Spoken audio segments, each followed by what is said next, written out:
enfermedades del hígado van a tener relación con lo que son las enfermedades de vesícula hasta cierto punto. El otro día hemos visto con lujo de detalle todo lo que es el metabolismo de la bilirrubina, las características de la ictericia, cuándo se forma ictericia, por qué se forma ictericia. Bueno, ahora nos vamos a abocar específicamente a las enfermedades de la vesícula. Y vamos a empezar indicando que las enfermedades de vesícula principalmente son 4. Bueno, de vesícula y de vía biliar son 4. De vesícula tenemos la colecistitis, que es la inflamación de la vesícula. Tenemos la colelitiasis, que es la presencia de cálculos dentro de la vesícula. A nivel de vía biliar tenemos la colangitis, que es la inflamación e infección del colédoco, y la coledocolitiasis, que es cálculos en colédoco. Tomando en cuenta eso, vamos a ver las manifestaciones clínicas que se pueden presentar en estas patologías. Bueno, principal síntoma de todas las enfermedades de vía biliar, de vesícula y de vía biliar, estamos con el dolor abdominal en hipocondrio derecho. Aprendamos, por favor, hasta ahora creo que todavía sigue habiendo error en algún momento en lo que se refiere a la manifestación del síntoma. Es que les pregunto, ¿cuál es el síntoma de la enfermedad de vesícula? Dolor. ¿Dolor dónde? Puede ser dolor de muela o dolor de cabeza. Tiene que indicar como dolor abdominal en hipocondrio derecho. Si me dicen dolor abdominal, el abdomen tiene 9 cuadrantes. Buenas tardes. Tiene que estar bien especificado en cuál de los cuadrantes. Entonces, indiquemos como dolor abdominal en hipocondrio derecho. Este dolor tiene las características de iniciar aquí en el hipocondrio derecho e irradiar acá, a la zona de escápula derecha, zona lumbar y al hombro del lado derecho. Esa es la irradiación típica. El tipo de dolor, el dolor es de tipo cólico. ¿Cómo es un dolor cólico? Es un dolor espasmódico que mientras la musculatura se contrae, duele. Se relaja, calma el dolor. Se contrae, duele, se relaja, calma. Entonces, hay periodos de remisión cuando cede el dolor y hay periodos de exacerbación cuando el dolor empeora. Es de tipo cólico.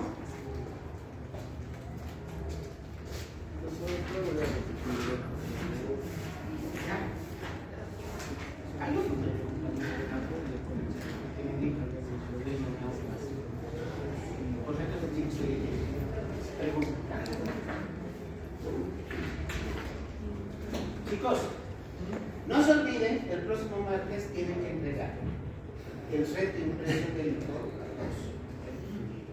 Les he dicho lo mismo a los alumnos de noveno y recién están.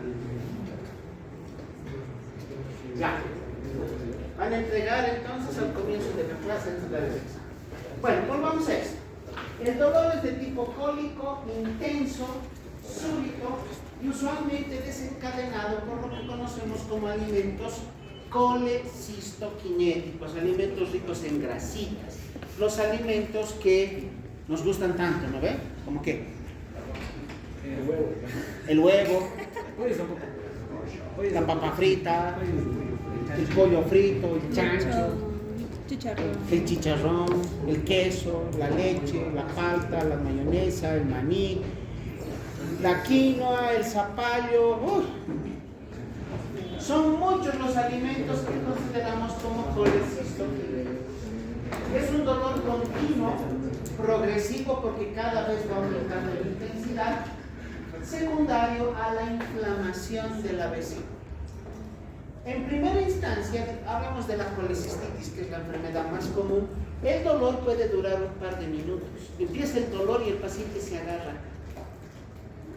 con la intención de que la presión disminuya la intensidad del dolor. y como que disminuye. Pasa un par de minutos, se relaja por completo y la sigue comiendo. Pero conforme va pasando el problema, conforme va avanzando la patología, el dolor se va a hacer cada vez más prolongado. De lo que duraba un par de minutos, luego va a durar bastantes horas. Y llega un momento en que no cede, hagas lo que hagas, no cede.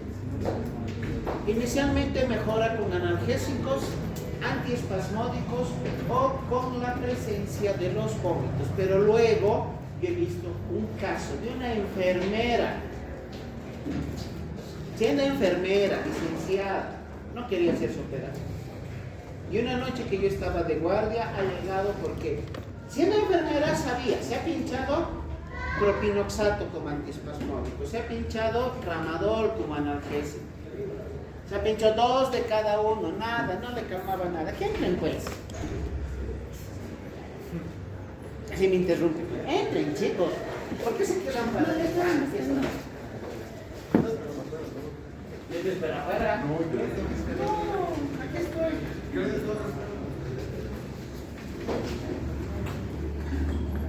Ya. Entonces, este dolor puede llegar el momento en el cual ni con la analgesia, ni con los fármacos, ni con nada el dolor cede.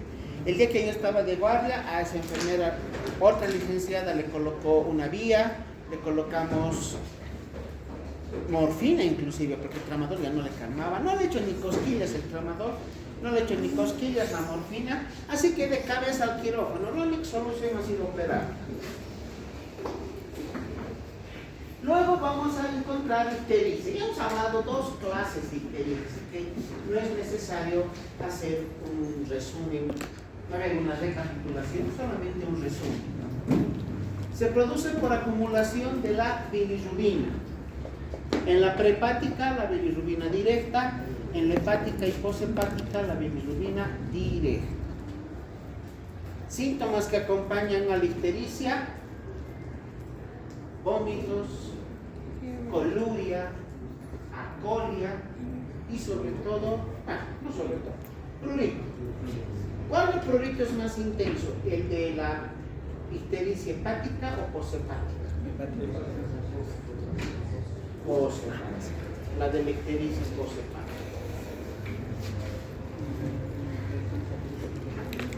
Luego, las enfermedades de vesícula llegan a presentar náuseas y vómitos, la mayor parte de ellas. Una colecistitis siempre se acompaña de náuseas y vómitos. ¿Cómo será el vómito de una colecistitis? ¿Qué características tendrá? Verdoso. A ver, cuando tienes que describir vómitos en una historia clínica, ¿qué describes?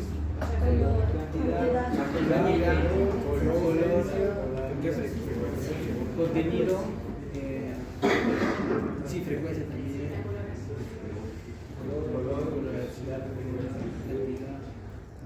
Color. Si les digo vomitado, color rosado.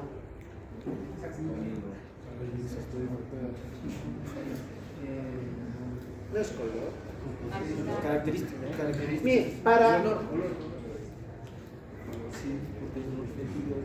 Desde que estábamos, bueno, con usted no hemos pasado en quinto semestre, pero cuando empezábamos a hablar sobre las manifestaciones clínicas, los síntomas, características que hay que describir de cada síntoma en la enfermedad actual, yo les enseño a los alumnos a que se hagan memotécnicos con números. Así te acuerdas. Por ejemplo, de los vómitos, ¿cuántas características hay que describir? 4. El motivo de consulta tiene 4 características para que las registres bien. La historia de la enfermedad actual consta de 3 partes. Así les enseño, números. En los vómitos son 4 las cosas que hay que describir. Número 1, hay que describir frecuencia. No, o sea, número de episodios le llamaremos. ¿Cuántas veces ha vomitado en las últimas 24 horas? Porque no es lo mismo que un paciente hubiera vomitado una vez a que hubiera vomitado 20 veces. ¿Por qué? ¿Por qué no es lo mismo? ¿Dónde radica la diferencia? La cantidad. ¿Qué tiene que ver eso con la clínica? Con tus decisiones que vas a tomar como médico. La deshidratación. Ya. ¿Y de qué te sirve saber que está deshidratado?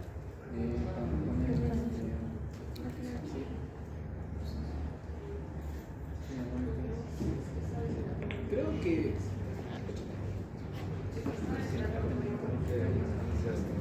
¿sabes?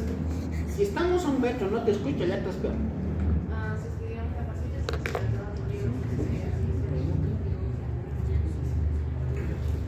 ¿Qué líquidos? Agüita del mocochicho.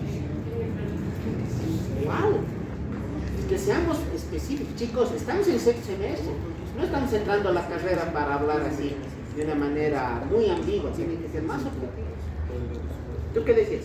yo digo que podría ser por algún agente nocivo que podría causar una mayor contractibilidad, ocasionando que caiga mayor veces, ya que va a ser un efecto protector del estómago. Ya, ¿y qué tiene? Ya está bien, la fisiopatología está bien, es lo que estás hablando. Pero para mí como médico, ¿de qué me sirve?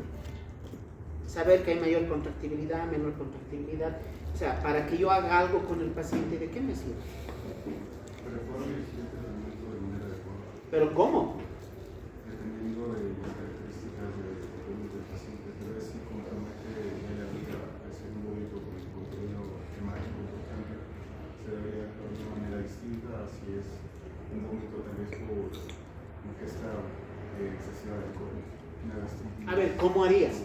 ¿Cómo harías? Tú dices de una manera distinta. ¿Cómo tratas a la hematemesis y al vómito de un paciente con intoxicación alcohólica?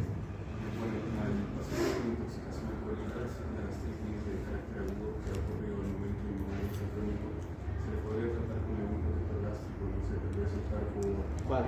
Podría ser sucralfato, que si bien está indicado para el tratamiento de las úlceras, también podría aliviar el dolor del paciente. Y si es que es muy intenso, tal vez prescribir algún inhibidor de bomba de unos 3 días. Ya, no está bien lo que has dicho, que has ido un poco más allá, pero está bien. Tu respuesta está correcta desde este punto de vista. Pero a lo que yo voy, cuando un paciente vomita, ¿qué elimina? O sea, ¿qué se bota con el vómito? El contenido. ¿Cuál es el contenido del vómito? De cualquier tipo de vómito. Agua y electrolitos. Eso es lo que uno elimina cuando vomita. Agua y electrolitos. De los electrolitos, ¿cuáles? Sobre todo sodio y potasio. Cloro, casi no se lo ponen. De esos dos, sodio y potasio, ¿cuál es el más importante? El potasio. Entonces ahí llegamos a un primer punto. Si el paciente ha vomitado un gran número de episodios, tú ya puedes determinar que está con cierto grado de deshidratación, donde ha perdido líquido, ha perdido sodio, pero sobre todo ha perdido potasio. Eso estás pensando mientras tu paciente está frente a ti. Te está contando, ay doctorcito, ¿sabe qué? El día lunes he ido pues al cierre de campaña del Negro Arias y ahí me he hecho de unas cervezas. Hemos comido ahí en la calle y desde el martes que estoy vomitando. Ahí estamos en jueves.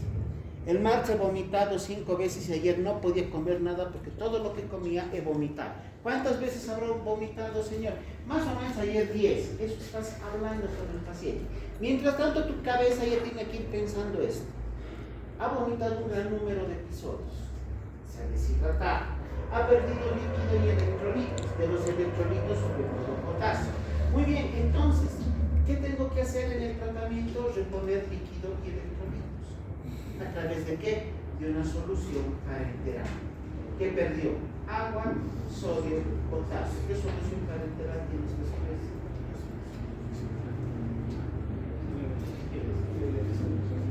¿Qué solución tiene potasio? Fármaco. Chicos, y esto han llevado. Ahí está. No me digan no hemos llevado. No me digan. Han llevado. ¿Han llevado soluciones parenterales? ¿Sueritos? No me digan que no han llevado. Pues. ¿En serio que no han llevado? Que no es suero. Se llaman soluciones parenterales. No son sueros. Ojalá, si no han llevado, ojalá hasta fin de semestre lleguen. Porque cuando estamos en otro semestre, yo no les digo, has llevado, directamente ya te exijo que me digas concentraciones, presentaciones, todo eso. Y sé que muchos no saben y tienen que aprender a la mano. Pues desde ahora siempre les enseño. El fisiológico, ¿qué tiene? Sodio y cloro. ¿Cuál tiene potasio? El Ringer. El único que tiene potasio es el Ringer. ¿Cuál? Ringer normal y Ringer lactato. Entonces, a este paciente que ha vomitado 15 veces en un lapso de 48 horas, tú lo ves, está deshidratado. Tú dices, ha perdido sodio, ha perdido potasio. ¿Qué solución? Voy a utilizar una que tenga sodio y potasio. ¿Cuál? El Ringer. Pero ¿cuál? ¿Normal o lactato?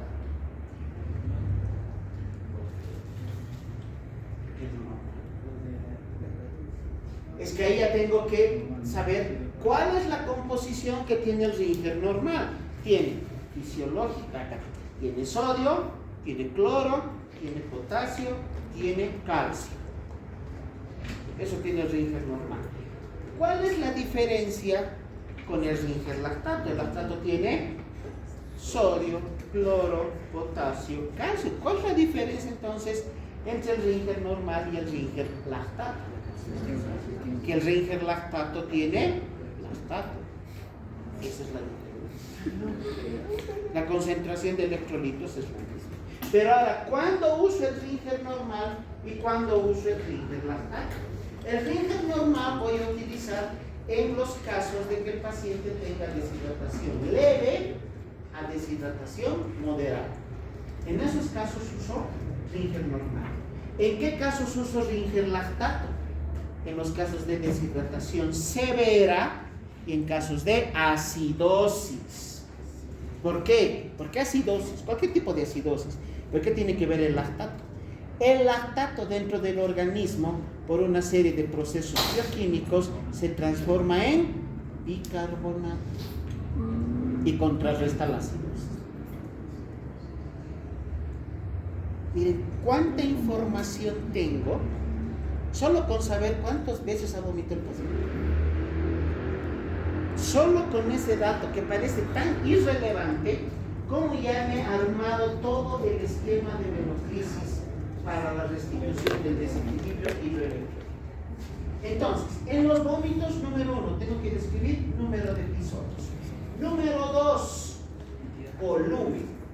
Para lo mismo, si el paciente ha vomitado 500 ml, no va a ser lo mismo que si haya vomitado 4 litros. La deducción es la misma. A mayor volumen, mayor deshidratación, mayor desequilibrio hidroelectrólico. Pero ahora, ¿cómo puedo saber el volumen?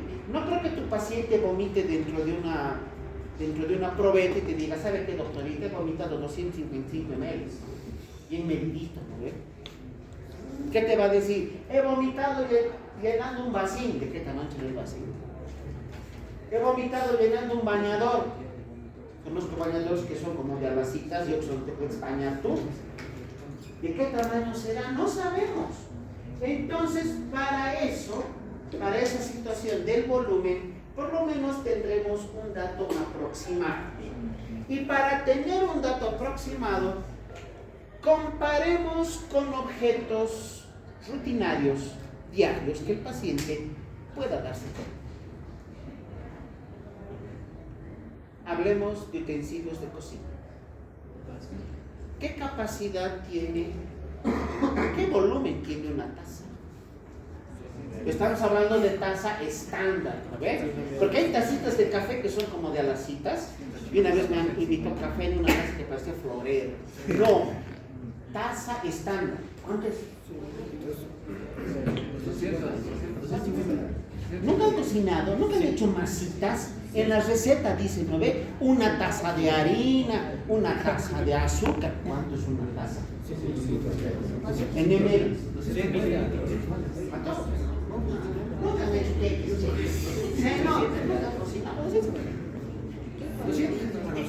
Una taza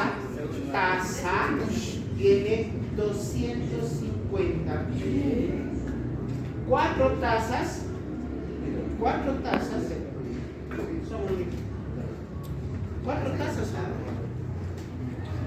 Dice, nunca han cocinado porque no saben. Con eso me dan a entender eso. ¿Cuánto mide o qué capacidad tiene un plato sopero? Estamos hablando de plato estándar, porque el plato de picana y de fricase también son así enormes, no esos. Plato estándar de sopita, cuando tomas tu sopita, ¿qué cantidad entra en tu plato? Depende del plato, por eso un plato estándar. No, un plato estándar mide o tiene una capacidad de 500 ml, medio litro de sopa de tomas. Así que al paciente le vas a preguntar, ¿ha vomitado como llenando una taza, como llenando un plato de sopa? Ya, con eso no tendrás tal vez el exacto al ml perfecto, pero vas a tener un dato por lo menos aproximado. Ya que estamos hablando de eso, ¿qué volumen tiene una cucharilla? 5 kilos. Pero a un principio les dije, háblenme con propiedad, porque en pediatría, denle a su hijito una cucharilla. 5 ml. ¿Qué volumen es una cuchara? Para adultos, ¿no? Jarabe de la tos, una cuchara después de los alimentos. ¿Cuánto es? 10 ml. 10 ml es una cuchara. Una cucharilla son 5 ml.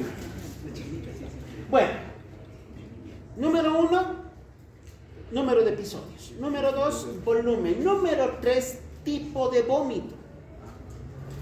No es color, es tipo de vómito. ¿Qué tipos de vómito conocemos? El vómito hemático, donde se vomita sangre. El vómito bilioso, donde se vomita bilis. El vómito salivado de contenido gástrico. Solo se vomita contenido del estómago. Si está vacío, ¿qué se va a vomitar? Ácido clorhídrico mezclado con saliva. Si el paciente ha comido hace poco, vómito alimenticio, restos de tu sopita, restos de tu asadito, restos de tus ensaladas, eso es vómito alimenticio. El vómito con sangre se llama hematemesis. Y la hematemesis es característica clínica de, principal característica de, a ver, de una hemorragia digestiva alta. Muy bien.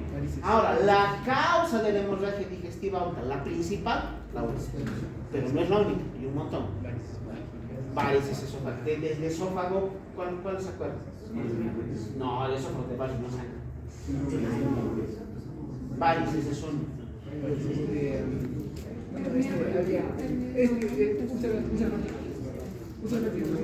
Chicos, su examen, pronóstico reservado.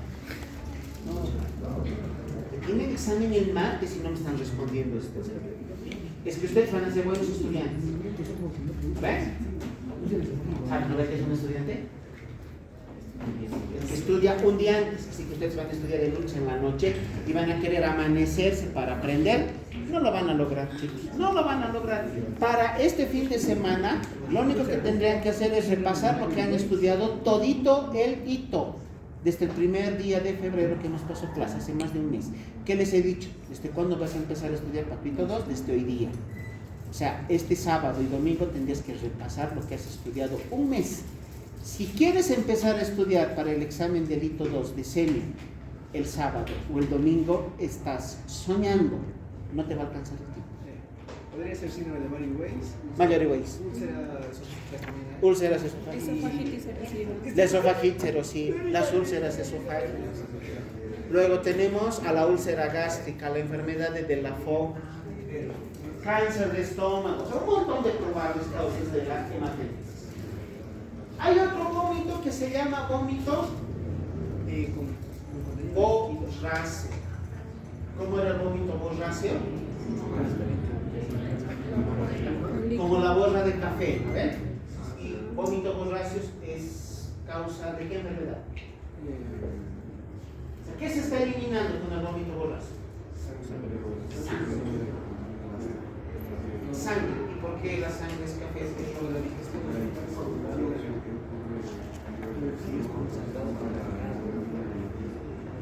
Hubo no transformación, llamemos degradación, que es una proteína. La hemoglobina se degrada por la acción del ácido clorhídrico y se transforma en hematina, por eso se elimina de color oscuro. Ya, esa es la tercera característica. Estamos hablando de las tipos de vómito más comunes, hay varios. Y eso hemos visto en otra clase, ¿no ven? Estamos repasando. Y número 4 de los vómitos, relación con los alimentos. Si se vomita antes de comer es vómito preprandial, si se vomita después de comer, vómito postprandial.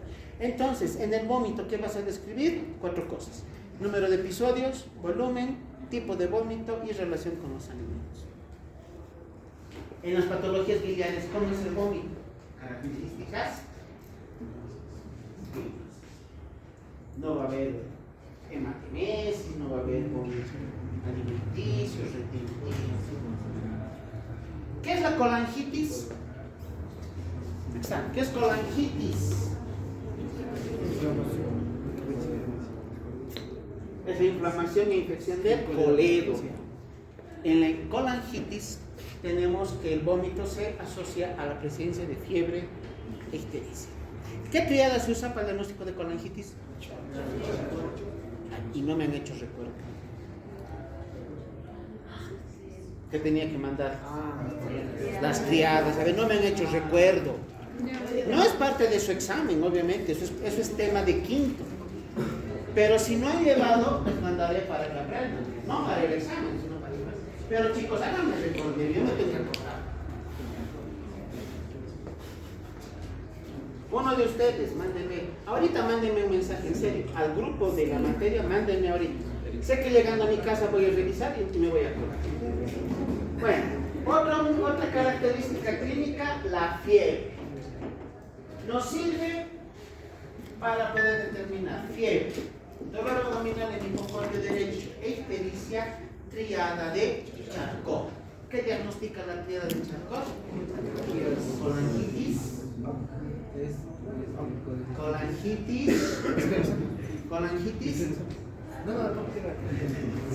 Colangitis leve y colangitis moderada.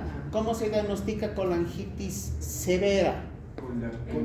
Con la pentada de Reynolds. A estos 3, ¿qué se le suma para que se vuelva pentada de Reynolds? No, demencia, no. No se va a volver loquito. No mentales, alteraciones del estado de conciencia, disminución o alteración del estado de conciencia, y no solo hipotensión, datos clínicos de shock. Ahí está la hipotensión, la taquicardia, la oliguria. Cualquiera de esos, sumado a lo que es el deterioro del estado de conciencia, más estos 3, se llama pentada de Reynolds. Triada de Charcot te diagnostica colangitis leve, colangitis moderada.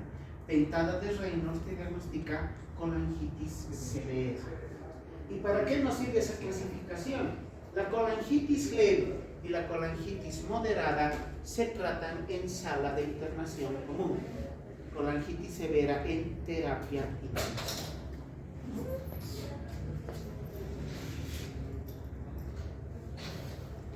La coluria no es orina color Pepsi, ¿no ves?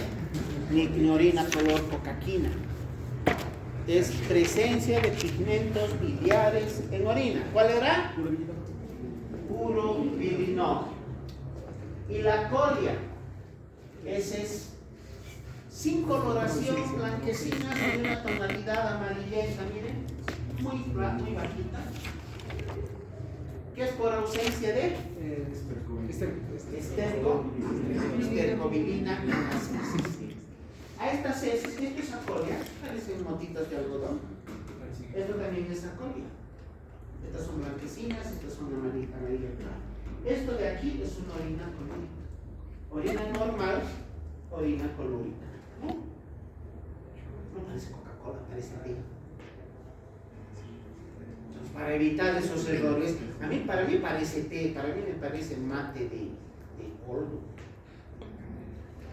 Canelita que le han puesto. No sé, puede haber tantas malas interpretaciones que pongamos el concepto correcto. Coluria, presencia excesiva de pigmentos biliares en orina. ¿Qué pigmento? Urobilinol. Acolia, ausencia de estercobilinol en las heces. Luego tenemos el prurito. ¿Por qué se producía prurito? Porque es tóxico. Porque es tóxico. ¿Quién?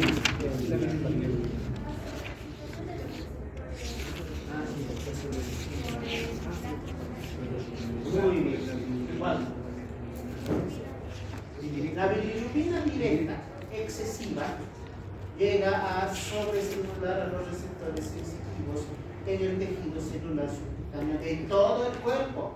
El paciente se vuelve loco rascante, piensa que es alergia y no es alergia, se llama prurito por colestasis biliar. ¿Qué era la colestasis?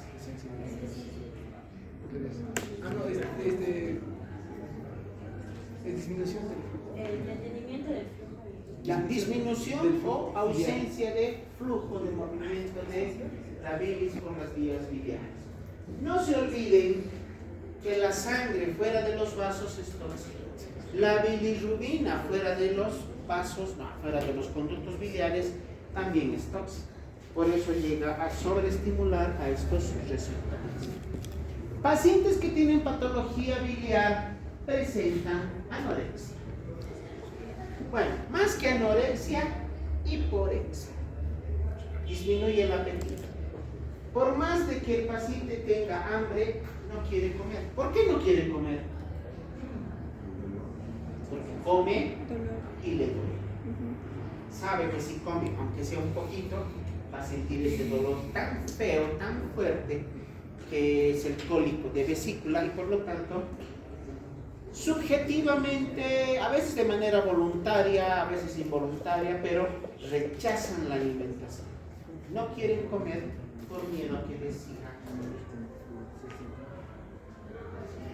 Si el paciente no come, ¿en cuánto tiempo? Si el paciente no come, podemos justificar su pérdida de peso por no comer.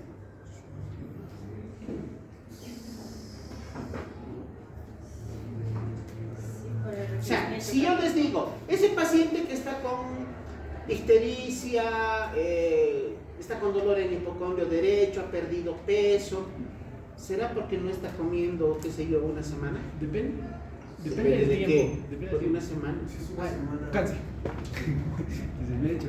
Dicen cáncer cuando se causa. Sí, doctor, por el requerimiento de calor que tiene el cuerpo diario. Entonces, si no come diario, pierde el requerimiento calórico. A ver, algo que quiero que saques de tu disco duro, que lo borres, hagas un delete definitivo. No pienses que vas a bajar de peso por entrar en huelga de hambre voluntaria.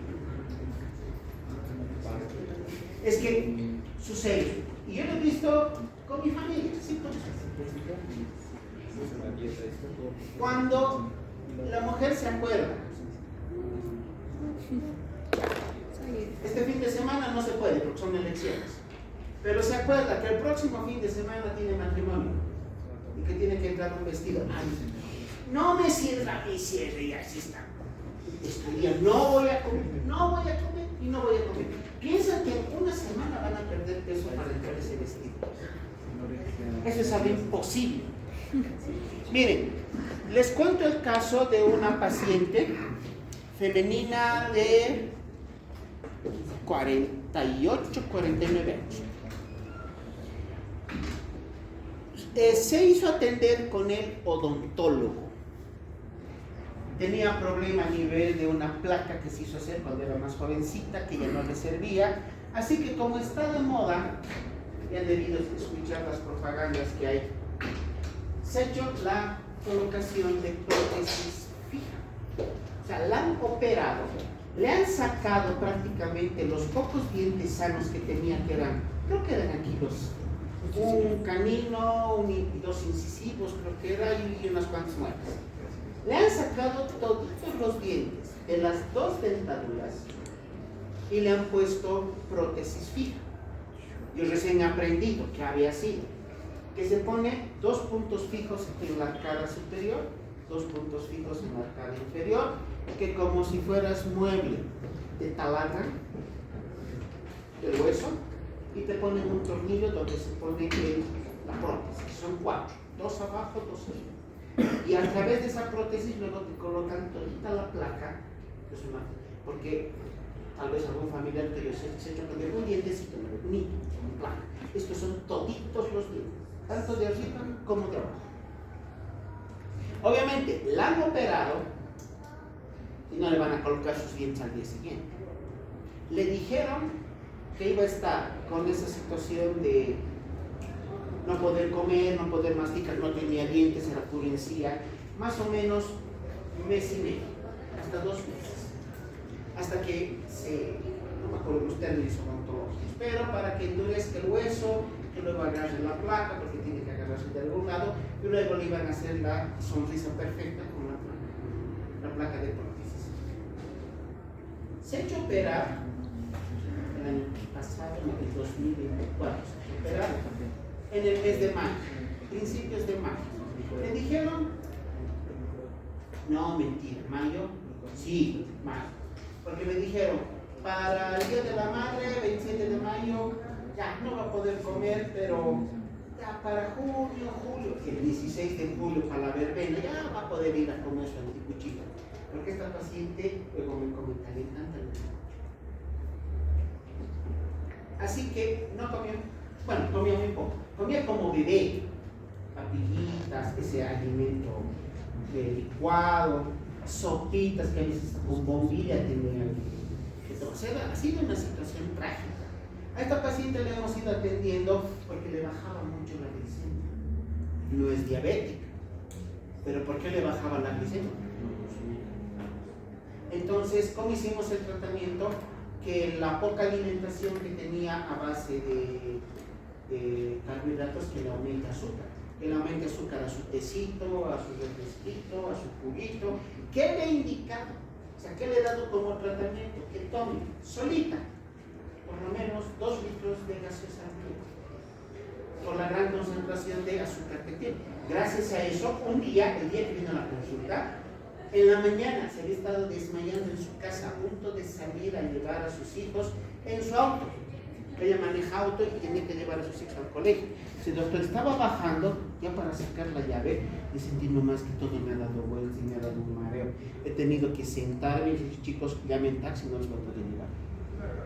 Más bien que no ha conducido, le estaba dando hipoglicemia, se había desmayado. Imagínense el tremendo accidente para ella, para sus hijos y para otras personas. Entonces yo le dije, usted solita 2 litros de gaseosa, la que quiera, la marca que le guste.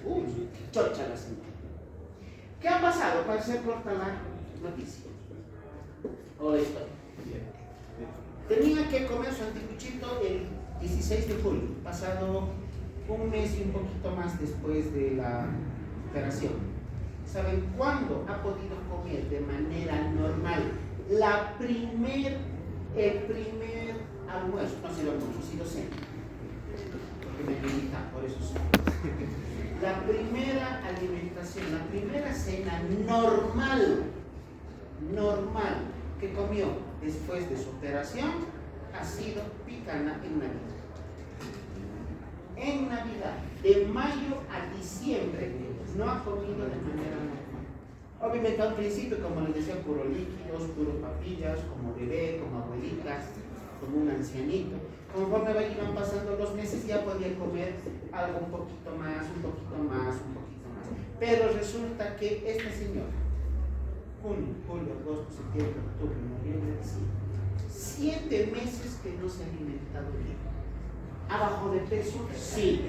No por no comer, por comer poco. en 7 meses. ¿Cuánto ha bajado? No me acuerdo exactamente, pero pónganle 1 kilo por mes. Unos 7, 8 kilos. O sea, no creas que por no comer un fin de semana vas a bajar 10 kilos. Es imposible. Humanamente imposible. Ahora, volviendo al tema. ¿En qué piensas? ¿Cuál es tu primera opción? Tu primer diagnóstico cuando tienes un paciente que ha perdido peso, no ha hecho huelga de hambre, no se ha hecho operar, no ha ido al gimnasio, no hace dietas, no hace ayunos, no hace nada. A pesar de eso, baja peso de una manera importante, pero sin causa. ¿Qué es la primera causa? Esa es su primera manifestación clínica del cáncer. Cualquier neoplasia te va a dar pérdida de peso. En el caso del tema, cáncer de vesícula, cáncer de vía biliar. Signos acompañantes importantes. Signo de Murphy. Para los que han dado examen, así se hace el signo de Murphy. Hoy día andamos, ¿ven? Signo de Murphy. Pulgares a nivel del trunco cístico, presionas, metes por debajo de la costilla y pides al paciente que inspire. Si hay inflamación de la vesícula, no se completa el periodo de inspiración. Y ahí está la tríada de Charcot y la pentada de Reino, de las cuales ya hemos hablado.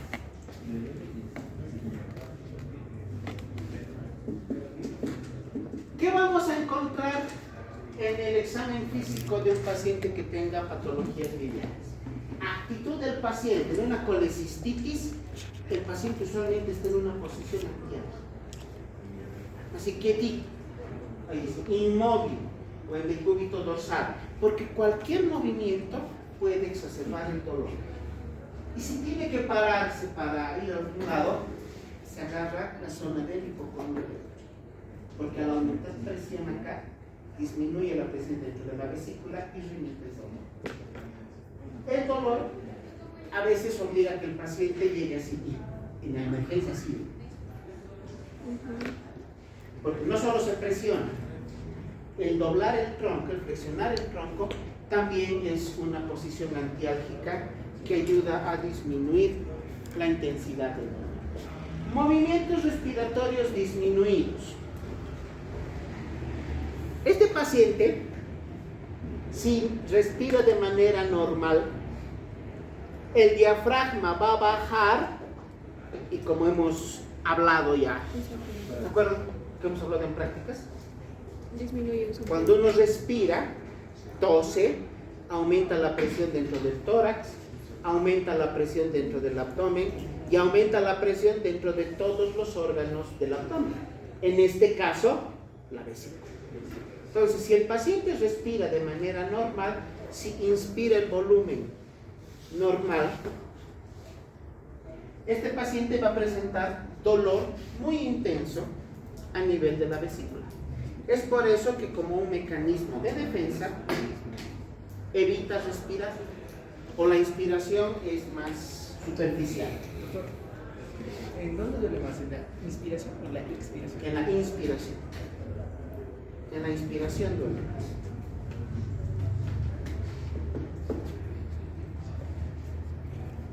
Distensión abdominal. Usualmente no se presenta en cuadros biliares simples. La distensión abdominal se presenta porque se hincha la barriguita. Palabra sencilla. Se llama distensión abdominal.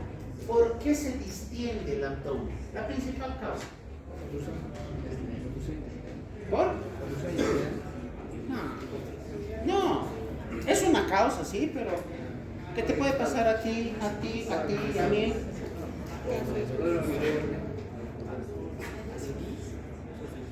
Ascitismo. Meteoritos en el espacio. Meteorismo. Eso es otra cosa. Meteorismo. Acumulación de gases, pues eso es lo más común. Acumulación de gases que vienen secundarios a lo que es la acción de las bacterias intestinales sobre los alimentos. que van a ocasionar formación de CO2. Y como si fuera un globo, el abdomen se infla. Eso es distensión abdominal. Eso se llama meteorismo. Pero en una patología de vesícula de vía biliar simple, no va a haber meteorismo. Cuando está complicada con otras enfermedades que tienen mayor severidad, mayor gravedad, como la pancreatitis aguda, ahí sí vamos a encontrar distensión abdominal.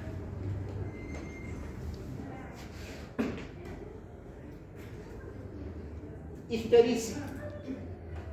Cuando encontramos ictericia, estamos hablando ahora de vía biliar, nada de anemias hemolíticas y demás. Estamos hablando de ictericia de causa posthepática. ¿Qué bilirrubina se eleva? Directa. ¿Cómo van a estar las bilirrubinas? Bilirrubina directa elevada. ¿Cómo van a estar las transaminases? Normal. ¿Cuándo se elevan las transaminases? Cuando hay causa hepática. ¿Cómo va a estar la fosfatasa? Elevada. ¿Cuánto es el valor normal de la fosfatasa? 150. ¿Qué? Libras. No, no es miligramos. Unidades internacionales por litro. Bueno, estamos repasando lo que hemos hablado con Max. Neoformaciones abdominales. A ver, ¿qué hay de raro en este abdomen? Miren, algo costal o reborde costal, apéndices secoides y el otro reborde costal. Aquí hay una bolita. ¿Ven? ¿Qué es? La vesícula. Es una vesícula distendida, visible. En este paciente visible porque está caquético, es un paciente desnutrido. Fíjense en los relieves óseos, se notan claramente. Este paciente tiene desnutrición calórico-proteica severa o es un paciente con neoplasia terminal. A esta vesícula biliar distendida se la puede palpar, se llama signo de Courvoisier-Terrier. Vesícula palpable, indolora, más ictericia. Entonces tú aquí vas a tocar, es como un globito. Palpas la vesícula como un globito. Además, no duele, esa es una característica. No va a haber dolor. Y el paciente está ictérico. Se llama signo de Courvoisier-Terrier. Nos indica obstrucción posiblemente por una neoplasia. Lo más probable, cáncer de cabeza. El signo de Courvoisier-Terrier, vesícula palpable, indolora, sumado a la presencia de ictericia. Cicatrices. ¿Qué nos indican las cicatrices? Cualquier cicatriz es sinónimo de una patología que ha sido tratada mediante tratamiento quirúrgico. O sea, no hay cómo el paciente se niegue que le han operado. Y si tú ves esta cicatriz, ¿de qué le habrán operado?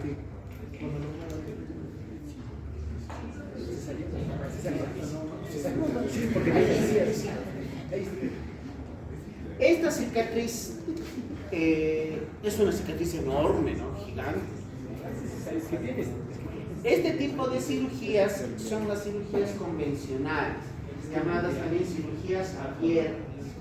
Hasta antes de lo que es la cirugía laparoscópica, era normativa que todo paciente tenía que ser sometido a una colecistectomía por una cirugía convencional, con una cicatriz.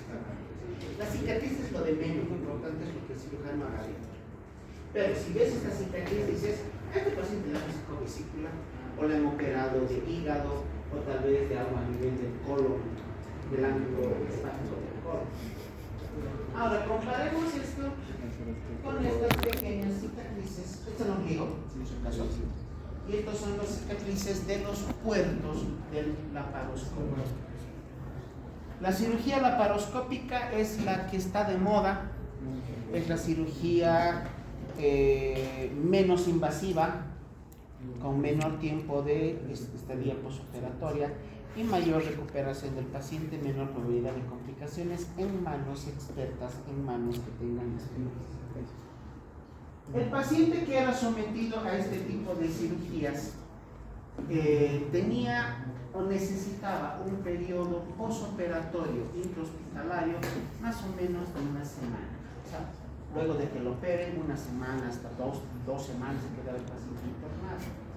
En cambio, el paciente que ha sido sometido a laparoscopía, su periodo posoperatorio máximo 72 horas. Y al cuarto día ya puede ir a jugar fútbol. En cambio, el paciente con cirugía convencional llegaba a su casa y como mujer recién parida, así camina, de los erizos, porque así llegan a la consulta. ¿Qué le ha pasado? Doctor, estoy recién operado. ¿Cuándo le han operado? Hace 2 meses. 2 meses. Pensé que era hace una semana. Es que estos pacientes no se cuidan, son tan exagerados y que psicológicamente piensan de que un movimiento en falso se va a abrir la sutura. No, ni siquiera se dice sutura, la costura. El año pasado vino una paciente a hablar. Doctor, estoy con dolor. ¿Sabe qué? Creo que se me ha soltado mi costura de lo que me han sacado mi vesícula. Lo menos probable es que se suelte un poco, pero me está doliendo. ¿Y por qué piensa que se soltó el punto? ¿Por qué la han operado? Porque tenía piel. Yo pensé, y no pensaría ella primero que es una piedra que se ha vuelto a formar. ¿Por qué está pensando que se ha soltado un punto? Y le pregunto, ¿por qué cree usted que se soltó el punto? Es que doctor, de mi comadre, de la que vive en la esquina, él igualito había tenido y dice que igualito el dolor. Y cuando se ha hecho ver, le han sacado ecografía y se le ha soltado el punto. ¿Ecografía acaso te permite ver los hilos? Y le dije eso, no señora, ecografía no es eso. Ya, de todas maneras, puede haber posibilidad de que el nudo haya estado mal amarrado, tal vez mala técnica. Y sí, insistía que era el punto que se le había soltado. Quería ese rato que yo le haga ecografía o que le abra para ver si el punto estaba abierto. Y le pregunto más bien, porque me había olvidado. Y señora, ¿cuándo le han operado?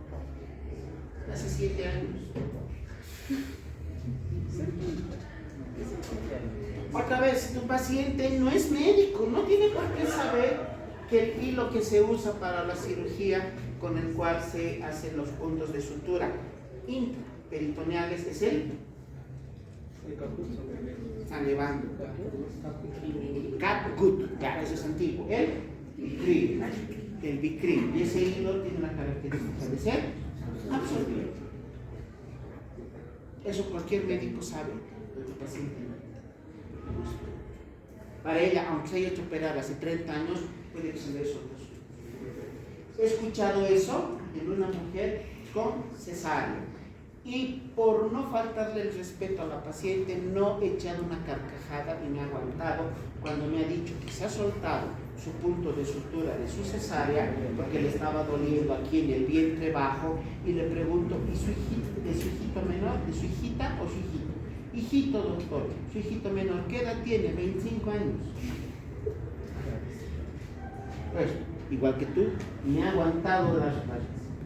Pero tu paciente no sabe y no tiene por qué saber. Cuando veas cicatrices, pregunta, ¿de qué le han operado? ¿Por qué le han operado y cuándo? Si es algo reciente, puede que tenga relación con la clínica actual. Pero si es de hace años, hace décadas, como los 25 años de la cesárea, no tiene ninguna relación. A ver, les voy a dar un ejemplo. Paciente que entra al hospital por una colecistitis aguda.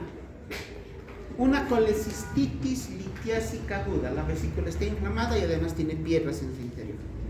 Paciente con dolor abdominal en hipocondrio derecho, náuseas, vómitos, no hay ictericia. Las enfermedades de vesícula no dan ictericia. Les he explicado, ¿ve? Saben. Entonces tiene dolor abdominal, náuseas y vómitos. Dolor cólico en hipocondrio derecho. La valora el médico de guardia. Internación como colecistitis aguda litiásica.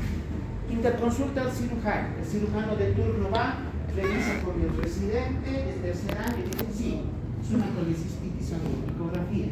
Confirman con ecografía, programan cirugía laparoscópica para esta noche. Lo van a operar 10 de la noche. Estas cirugías laparoscópicas convencionales sin complicaciones pueden durar hora, hora y media, dependiendo de la pericia, de la experiencia del cirujano.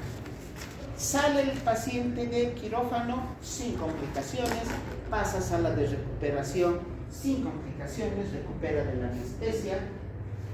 Como todo paciente presenta un vómito escaso, gástrico, y luego de estar más o menos una hora en sala de recuperación, con signos vitales estables, estado de conciencia conservado, pasa a su sala de internación, a su camita. El residente de tercer año de cirugía junto con el interno de turno van a hacer la ronda nocturna. A la 1 de la mañana entran a su cuarto, lo revisan, toman la presión normal, hablan con el paciente, está tranquilo, con un poco de dolor, tiene analgésico en horario. Se le pasó el vómito, pero todavía con un poquito de náuseas, algo muy normal por la anestesia. Y listo, lo dejan al paciente, descanse, lo venimos a ver a primera hora. Como todo estudiante de internado, tiene que empezar a hacer sus evoluciones entre 5 o 6 de la mañana. Entonces el interno que estaba de turno en la noche empieza su ronda para las revisiones en la mañana a las 5 en punto. Llega a la sala de ese paciente más o menos 6 de la mañana. Entra, buenos días, ¿cómo está? Hola, doctorcito. Bien, un poquito me está doliendo mi cabeza y está con náuseas, ya no, pero siento algo picante aquí, algo que como que me raspa y me duele. ¿Qué piensas? No es esófago, lo que pasa es que es el tubo de la intubación. Le ha lesionado un poquito ya, pero han despertado 6 de la mañana, 5:30, es oscuro. Tú despiertas, son las 2, 5:30, 6 menos 25, oscuro. Ese interno revisa al paciente y estaba oscuro, prende la luz, se le cae la mandíbula. Doctor, lo llama el residente. ¿Qué ha pasado? Lo mira y los dos. Su paciente parecía violín, parecía Pikachu. Amarillo, histérico. Y el paciente, como no se ha visto en el espejo, no se da cuenta, no se levantó de esta cirugía. ¿Qué ha pasado? ¿Qué creen que ha pasado? Y lo que les estoy contando es historia verídica que ha pasado en una guardia cuando yo estaba en el hospital, en el servicio de cirugía. ¿Qué creen que ha pasado? Bueno, ustedes no conocen, están llevando técnica, ¿lo ven? Técnica quirúrgica. ¿Qué curso llevan? Ni sexto llevan. Sí, pero lo que no están llevando es cirugía de patología, eso se lleva en cirugía 3, eso es o 9. En la técnica de la colecistectomía, yo no soy cirujano, pero aprendí como médico general de aquí.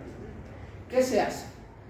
Se liga la arteria cística, se liga el conducto cístico, cortas aquí, divulsionas la vesícula que está adherida al hígado, divulsionas, sacas la vesícula y queda el muñoncito de la arteria cística y del conducto cístico. Esa es la cirugía. ¿Qué ha pasado en esta cirugía? Ligaron la arteria cística, pero no han ligado el conducto cístico. Se equivocaron. Anatomía.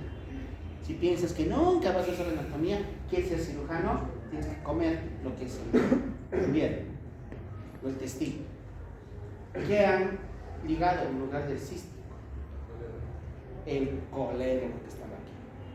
Pensaron que era cístico, han ligado el colédoco como guato de zapatos. Ha salido la bilis, bloqueado el paso. ¿Se acuerdan? Cuando hay bloqueo, la bilis vuelve de donde vino y se pintó de amarillo. Y al día siguiente estaba íntegro. Llamaron al cirujano, todo el mundo se asustó. Eso es iatrogenia. Le pueden abrir proceso por negligencia. Y como todo el mundo piensa que los médicos son los millonarios, no es para resarcir daños al paciente, es para sacarte plata. ¿Sí? Entonces, antes de que el problema se haga más grande, llamaron al jefe de servicio y con el jefe de servicio se reunió el cirujano entrante de la guardia de ese día, el saliente que había operado, el residente de tercer año que en 3-4 meses ya egresaba como especialista. Decidieron volver a operar. Han entrado a operar. ¿Qué han hecho? El nudito del colédoco lo han cortado, se restituyó el flujo de la bilis y listo. Asunto solucionado. Más han tardado en cerrar que peritoneo, que capa muscular, que subcutánea, que piel. Han operado 2 veces. Así que si tienes un paciente, aunque tenga estas cicatrices de laparoscópica inofensivas, pregúntale, ¿qué le han operado? ¿Por qué? Porque puede que algo reciente tenga relación con su patología actual.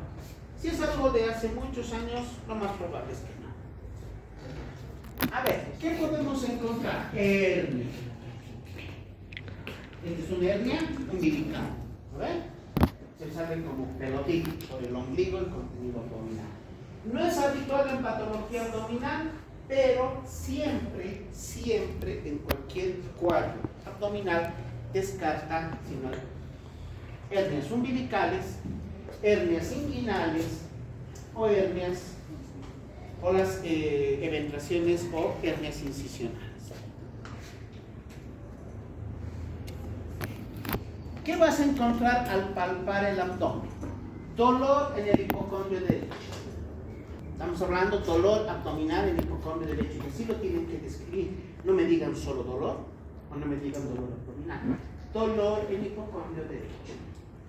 Defensa muscular localizada. O sea, tú palpas y el paciente como que contrae voluntariamente el recto y nos puede indicar una colecistitis aguda. Y el paciente como mecanismo de defensa para que no le duela, pues dura esta zona y se hace más difícil la palpación. Dolor a la palpación superficial diagnostica peritonitis.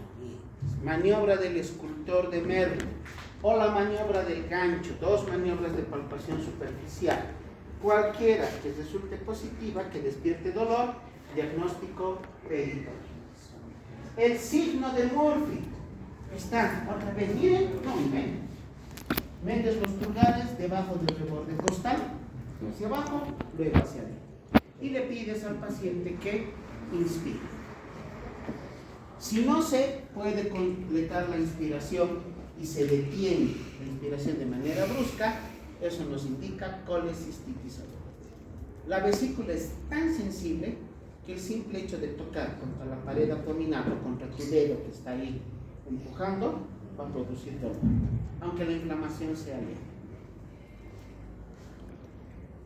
En la palpación profunda, entonces, podemos utilizar la maniobra de Murphy.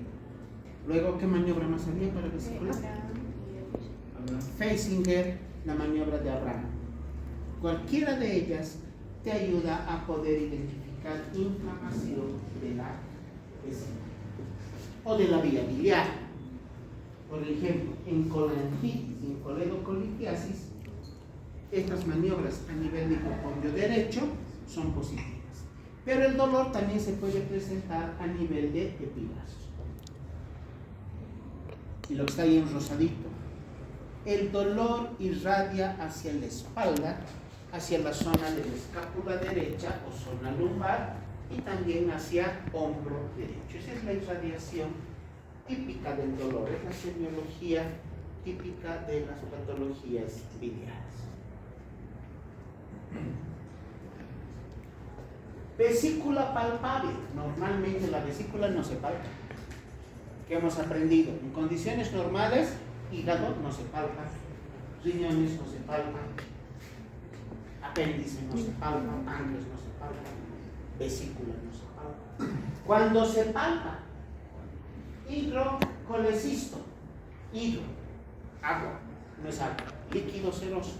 Vesícula distendida por acumulación de líquido seroso por obstrucción del conducto cístico. El piocolecisto, vesícula distendida por pus, por material purulento. Así sería un esquema: hidrocolecisto, piocolecisto. Si se llenara de sangre, hemocolecisto.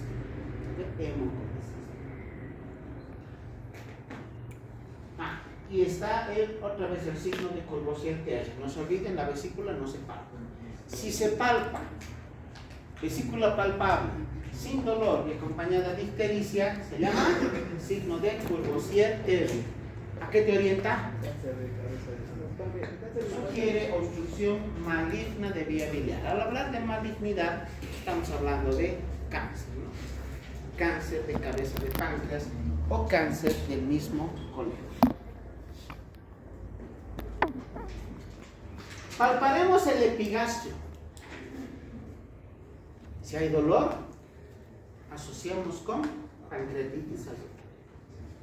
El dolor inicialmente estaba aquí en el hipocondrio derecho.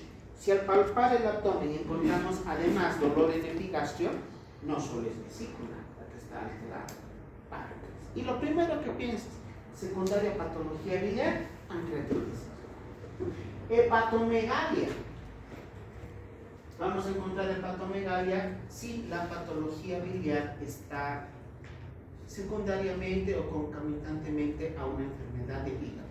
¿Cuándo se encuentra la hepatomegalia? ¿En qué patología? Sobre todo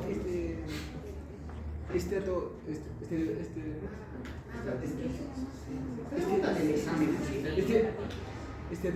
Sobre todo en cirrosis y en hepatitis. Sobre todo. Hay otras enfermedades que se producen en la hepatomegalia. Ayer, el martes hemos aprendido una de ellas. Si no hay examen, no estudia. Eso me comprueba de que no han estudiado para su examen, en serio. Pronóstico reservado. Terapia intensiva, su examen. ¿Qué patología han aprendido hace 48 horas que cursa con hepatomegalia? No, hace 48 horas. El síndrome de hipertensión portal, pues. Hepatomegalia, esplenomegalia, hacia arriba varices esofágicas y adelante circulación colateral en cabeza de niños. Hace 48 horas y se han olvidado.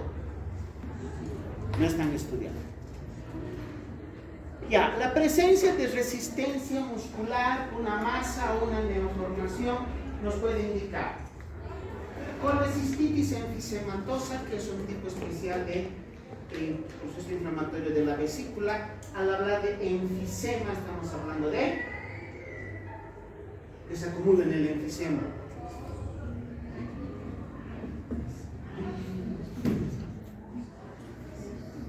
No han llevado en quinto, que es un enfisema subcutáneo en tórax, por fracturas de costillas, traumatismo torácico. ¿Qué es el enfisema? Cuando tocas, es como agarrar nieve, se llama crepitación nívea. Muchos caretas no conocen, tal vez primera vez en su vida que están llevando enfisema, o que están escuchando enfisema. El tórax enfisematoso, tórax en tonel o en barril tampoco han llevado. ¿En quinto? Sí me dicen, no hay. ¿Qué significa enfisema? Acumulación de aire. Aire, ese es el enfisema. Si estamos ante una colecistitis enfisematosa, hay inflamación de la vesícula, pero en el interior, en lugar de ver pus, en lugar de ver líquido, en lugar de ver sangre, hay aire. Eso se llama colecistitis enfisematosa. O puede ser una colecistitis perforada, abierta hacia el peritoneo, y ese es el dato de una peritonitis. Ahora, otro problema menos frecuente que es un absceso hepático. ¿Qué es un absceso? Concepto. Concepto de absceso. Tiene un concepto bien concreto.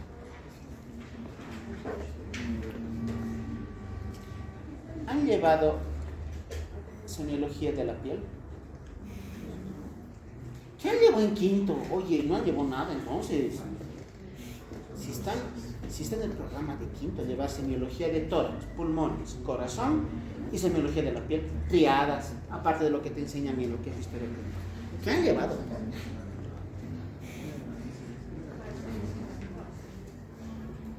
Ya, un absceso es una colección localizada de pus. Está dentro de la catalogación de las enfermedades, lesiones cutáneas primarias, porque hay primarias y secundarias. El absceso es una acumulación localizada de pus. Al hablar de absceso hepático estamos hablando de pus dentro del hígado, pero en una zona bien específica, bien concentrada. Puede haber absceso de hígado, sí, por la presencia de un parásito que se llama. Y no es la pasión. Que produce abscesos. Eso es parásito, chicos. Parasitología.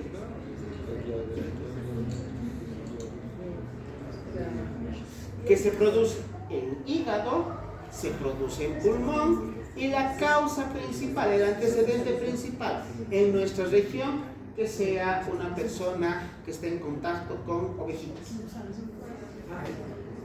Ovejitas, llamitas, alpacas. Ya, ¿dónde más? ¿Qué más hay que hacer? La enfermedad es la hidatidosis. Estamos hablando del quiste hidatídico. El quiste hidatídico en pulmón, quiste hidatídico en hígado.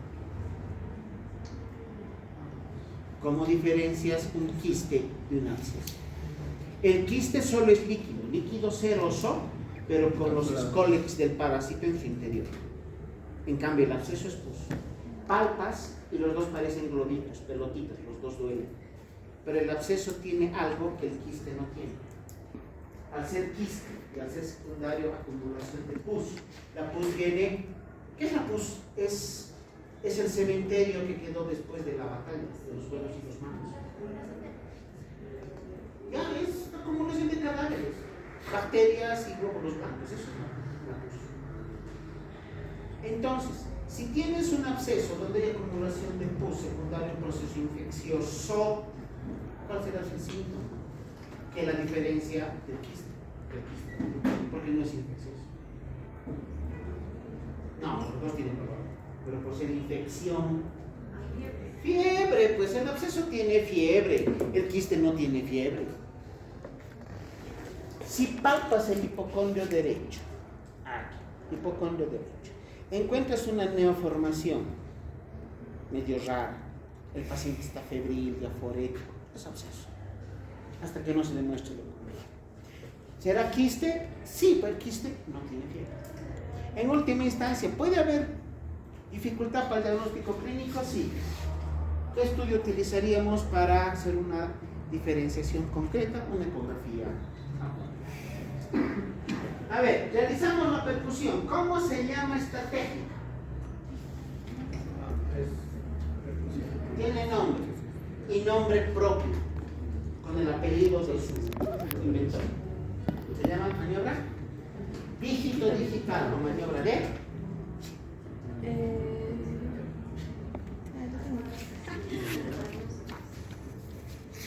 maniobra de Gerardo, pero sin la O, Gerardo, maniobra de Gerardo. Hacemos la percusión en hipocondrio derecho. Puede haber dolor en colecistitis aguda o en cualquier cuadro inflamatorio. Disminución de la matidez, disminución de la sonoridad, o sea, presencia de matidez. En caso de vesícula distendida, en caso de absceso hepático, ahí se puede encontrar matidez aumentada. o la presencia de una matidez exagerada también es un dato que nos ayuda a determinar la presencia de hepatomegalia. ¿Qué es el signo de Joubert?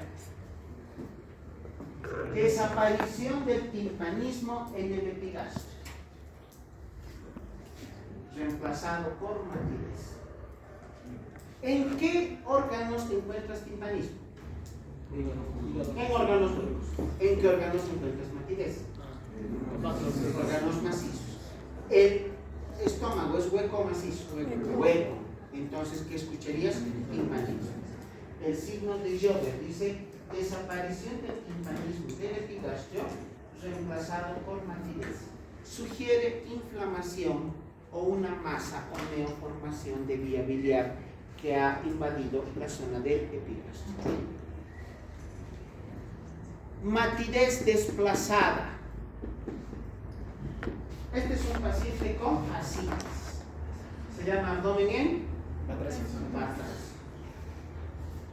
El líquido, cuando percutes líquido, ¿qué sonido se escucha? No es ni timpánico ni mal. Suma. Esta es la citis. Está en amarillo. Por gravedad, la citis siempre se va al lugar más bajo. Aquí arriba vamos a encontrar timpanismo. ¿Por qué? Porque está el estómago y están los intestinos. Pero hay una línea de transición donde de timpánico cambia a submatidez por la citis. Ahora, si al paciente le haces echar en decúbito lateral, el líquido se mueve. Y el timpanismo se encuentra acá, en zona de flanco. Y en la zona umbilical y periumbilical se encuentra la matidez. El agua se mueve, el líquido se mueve. Así puedes determinar que esta submatidez es por una citis o es por otro tipo de lesión coleccionada. La citis, cuando cambia de posición el paciente, cambia también la ubicación de la matidez. Y en la citis hay otro signo. Percutes y puede haber intercalados. Mate, timpánico. Mate, vaya. Submate, timpánico. Submate, timpánico. Submate, timpánico. Submate, timpánico. Se llama el signo de el tablero de ajedrez. Es como si todas las casillas negras del tablero de ajedrez fuera mate y todas las casillas blancas fuera timpánico. Se va intercalando entre un sonido y otro. Eso se llama signo del tablero de ajedrez. No, por ejemplo, el signo del tablero de damas es el mismo tablero. ¿Qué nos indica eso? Presencia también de ascitis. Entonces, si en el examen te pregunto qué se diagnostica o no, qué patología se diagnostica al utilizar el signo del tablero de ajedrez, ¿qué me vas a responder? Ascitis. Listo, una sola palabra. Pruebas de laboratorio. A ver, ¿qué pasaremos? El perfil hepático tiene 4 pruebas: bilirrubinas, transaminasas, fosfatasa alcalina y la GGT, gamma glutamil transferrinasa. Bilirrubina total y directa, elevadas en obstrucción biliar. Fosfatasa alcalina, elevada en obstrucción biliar, en todos los casos de cholestasis. Gamma glutamil transpeptidasa, igual que la fosfatasa alcalina, elevada en la obstrucción biliar. Transaminasas solo se elevan si hay daño hepatocelular asociado. Si el hígado está enfermo, recién se elevan las transaminasas. Si no, transaminasas son normales. En el hemograma, ¿qué vamos a encontrar? Como todo proceso inflamatorio o infeccioso, leucocitosis con neutrofilia relativa y desvío izquierdo. ¿Qué se llama desvío izquierdo? En el hemograma. No. No, para nada. ¿Qué es desvío izquierdo? Cuando no, eso se llama neutrofilia. Cuando la mayoría de las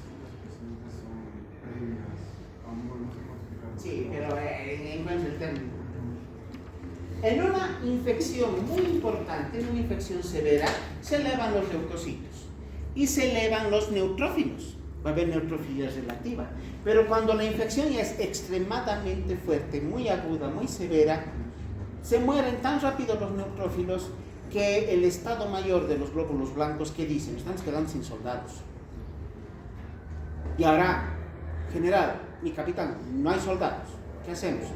El enemigo sigue avanzando. ¿Qué vamos a hacer? Manden a los que están estudiando. Manden a los cadetes del liceo militar. Los que han entrado recién. Apenas saben agarrar un arma, pero ya, ni modo, es lo único que tenemos. Y los mandan a la guerra. Y son jovencitos, recién egresaditos, apenas saben agarrar un arma y sin experiencia son carne de cañón y se mueren. Eso pasa en la guerra, ¿no ves? Dentro de tu cuerpo pasa. Los leucocitos, el estado mayor de los leucocitos, como yo le digo, manda la guerra a las células inmaduras, se llaman callados, o células en banda, parece que tuvieran la banda presidencial. Llamamos desvío izquierdo a la presencia de callados. ¿Qué te sugiere la presencia de callados? Un proceso infeccioso severo. Amilasa, lipasa, dos enzimas pancreáticas. La amilasa es una enzima amiloidítica para destruir el amiloide, y la lipasa es una enzima lipolítica para destruir grasas.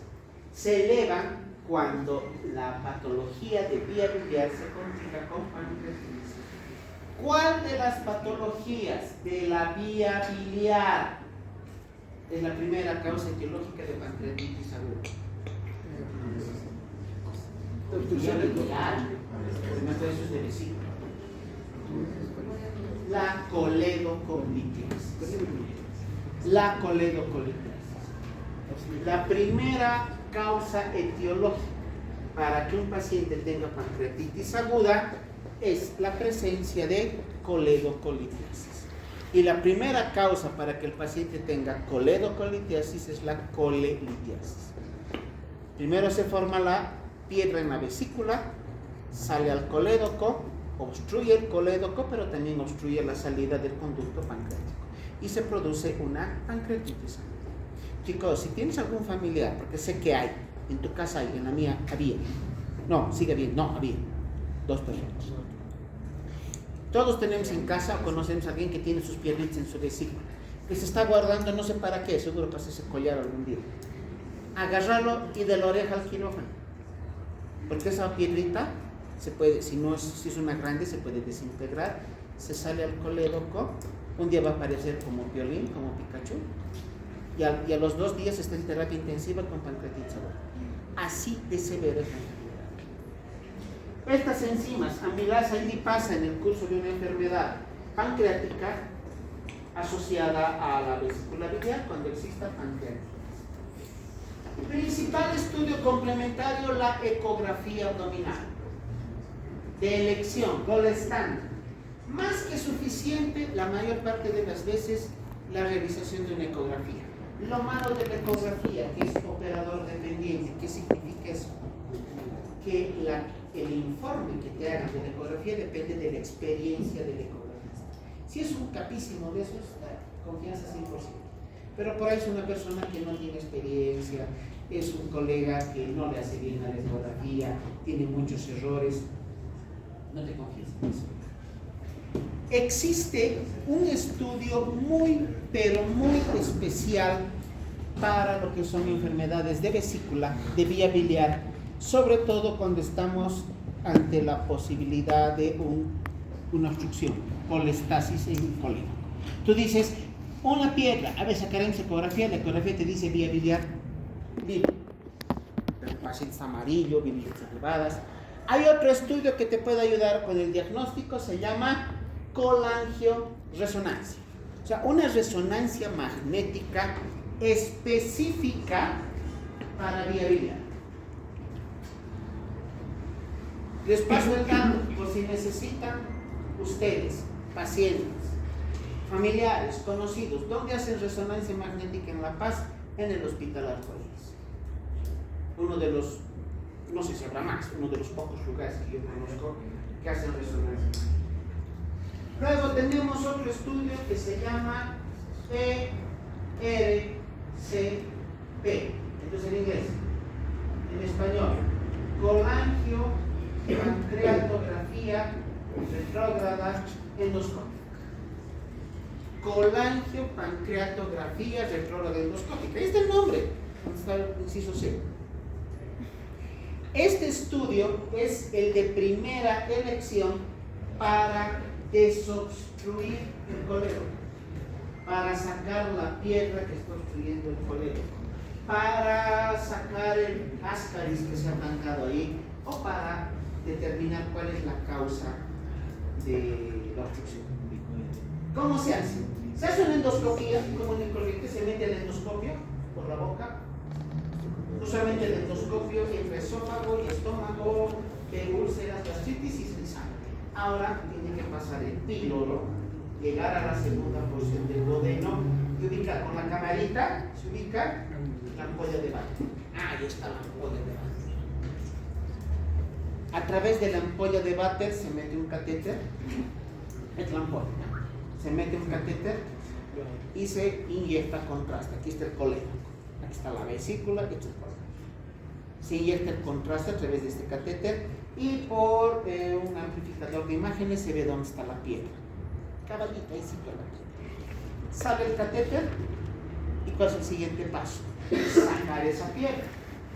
¿Cómo se hace?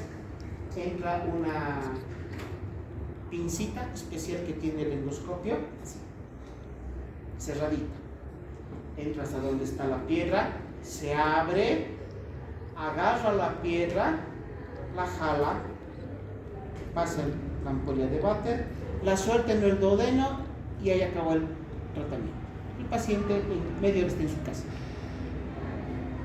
Esa es la colangiografía retrógrada endoscópica, la ERCP. Tratamiento de primera elección para cálculos en colédoco o para procesos obstructivos en vía biliar. Antes, ¿qué se hacía?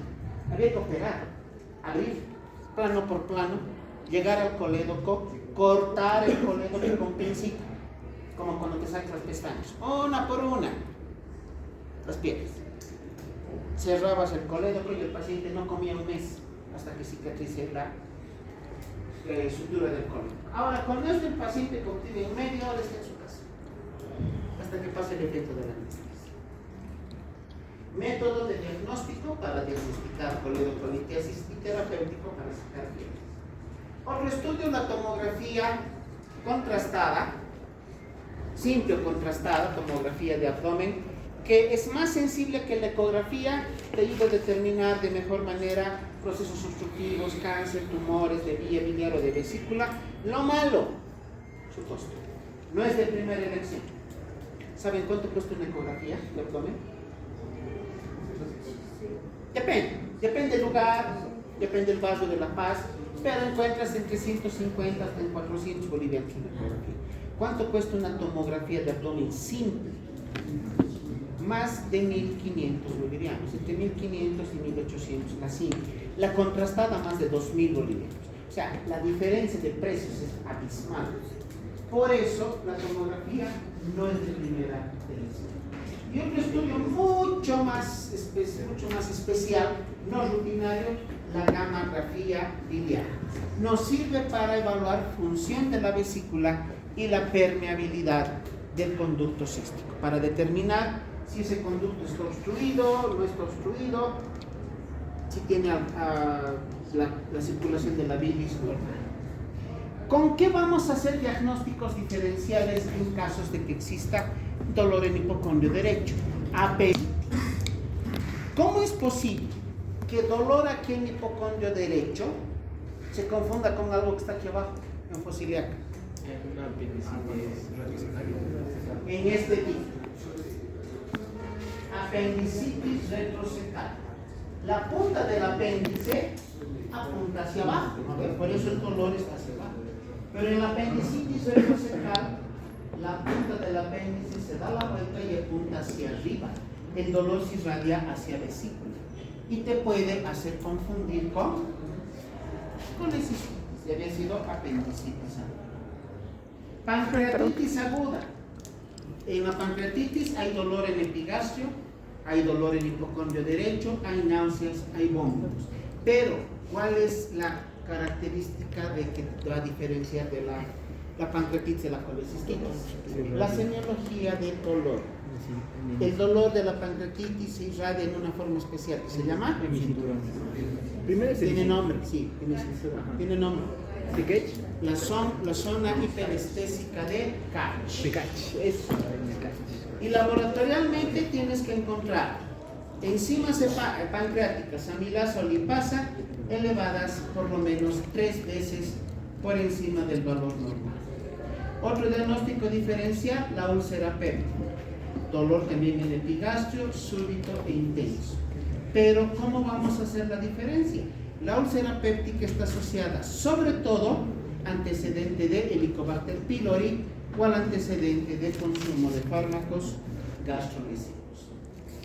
La hepatitis viral. En la hepatitis hay dolor en hipocondrio derecho, hay náuseas, hay vómitos, hay ictericia, síntomas comunes a las patologías de vía biliar. ¿Cuál va a ser la diferencia para nosotros? El ambiente epidemiológico, el antecedente epidemiológico para hepatitis viral y los estudios complementarios.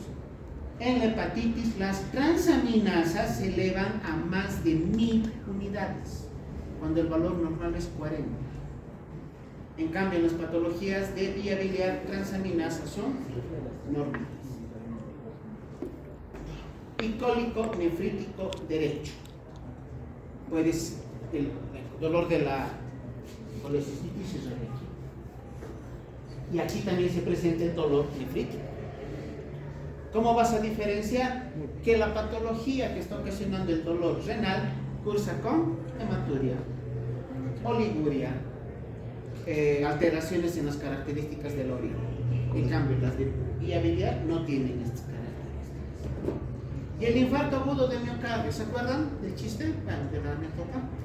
Del que toma omeprazol y se muere. Sí. El dolor de la que se presenta en el epigastrio puede irradiar hacia zona precordial simulando un infarto. ¿Cómo hacemos el diagnóstico diferencial preciso? Para el infarto, electrocardiograma y las enzimas cardíacas. ¿Cuáles son? La CPK, fracción MB, y las troponinas. Esos estudios confirman la presencia de infarto. Y la neumonía, ¿cómo? Puede haber diferente. Te puedes confundir colecistitis con neumonía. Si la neumonía compromete al lóbulo inferior derecho, está justo por encima de la vesícula. Así que el dolor está en una zona que puede llegar a darte confusiones. ¿Cómo vamos a diferenciar si es neumonía? Por la signología pulmonar. ¿Qué encontramos en la auscultación de neumonía en pulmones? Una palabrita. Una palabra. En neumonía, escuchamos pulmones. ¿Qué escuchamos? No es momento de nada. Una palabra. Estertor. Una palabra. Estertores. En la neumonía hay estertores.